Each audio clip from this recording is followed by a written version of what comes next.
ശാരീരികമായും മാനസികമായും കുറച്ചല്ല കുറച്ച് കൂടുതൽ നമ്മൾക്ക് ബെനിഫിറ്റ്സ് കിട്ടുന്ന 4 കാര്യങ്ങളാണ് ഇന്ന് പറയാൻ പോകുന്നത്. അതിൽ ഏറ്റവും ആദ്യം തന്നെ നമ്മൾ ശ്രദ്ധിക്കേണ്ടത് നമ്മൾ രാത്രിയിൽ ഭക്ഷണം കഴിക്കുന്നതാണ്. അതായത് നമ്മൾ ഉറങ്ങുന്നതിൻ്റെ ഏകദേശം ഒരു 3 മണിക്കൂർ മുമ്പെങ്കിലും നമ്മൾ ഫുഡ് കഴിക്കുക. ഇനി ഫുഡ് കഴിക്കുന്നതന്നെ ഭയങ്കര ഹെവി ഓയിലി ഫുഡ് അങ്ങനത്തെ ഒക്കെ ഒന്ന് കുറയ്ക്കാൻ വേണ്ടിയിട്ട് നോക്കുക. കാരണം നമ്മൾ ഉറങ്ങുന്നതിൻ്റെ മുമ്പായിട്ട് തന്നെ നമ്മുടെ ശരീരത്തിന് ഈ ആഹാരം ദഹിപ്പിച്ച് നമ്മുടെ ന്യൂട്രിയൻസ് ആക്കി മാറ്റണം. അപ്പോൾ അതിന് ഒരു സമയം കൊടുത്ത് നേരത്തെ ഭക്ഷണം കഴിക്കാൻ വേണ്ടിയിട്ട് നോക്കുക.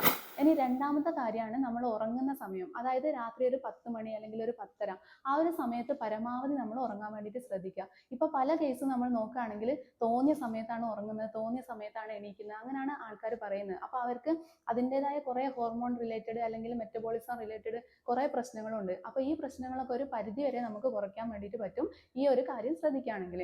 ഇനി മൂന്നാമത്തെ കാര്യം അതുപോലെ തന്നെ നമ്മൾ രാവിലെ എണീക്കുന്നത്. അതായത് രാവിലെ നമ്മൾ ഈ സൂര്യനെ ഉദിച്ചു വരുന്നതിൻ്റെ മുമ്പായിട്ടെങ്കിലും നമ്മൾ എണീക്കാൻ വേണ്ടിയിട്ട് ശ്രദ്ധിക്കുക.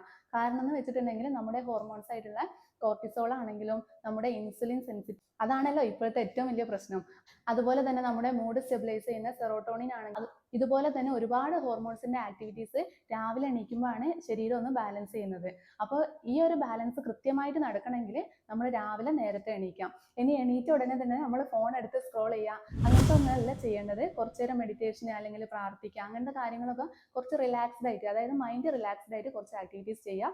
എന്നിട്ട് അതുപോലെ തന്നെ നമ്മുടെ ശരീരത്തിന് കുറച്ച് ആക്ടിവിറ്റീസ് കൊടുക്കുക. അതായത് ഫിസിക്കൽ എക്സസൈസ് കുറച്ച് ചെയ്യുക, അല്ലെങ്കിൽ കുട്ടികളുടെ കൂടെ അല്ലെങ്കിൽ ഭാര്യൻ്റെ കൂടെ അവരുടെ പണികളിലോ കുട്ടികളുടെ കൂടെ കളിക്കാനോ അങ്ങനത്തെ കാര്യങ്ങളിലൊക്കെ ഏർപ്പെട്ട് കഴിഞ്ഞാൽ നമ്മുടെ ഈ ഒരു ജീവിതശൈലി രോഗങ്ങളെ ഒരു പരിധി വരെ നമ്മൾക്ക് തടയാൻ വേണ്ടിയിട്ട് പറ്റും.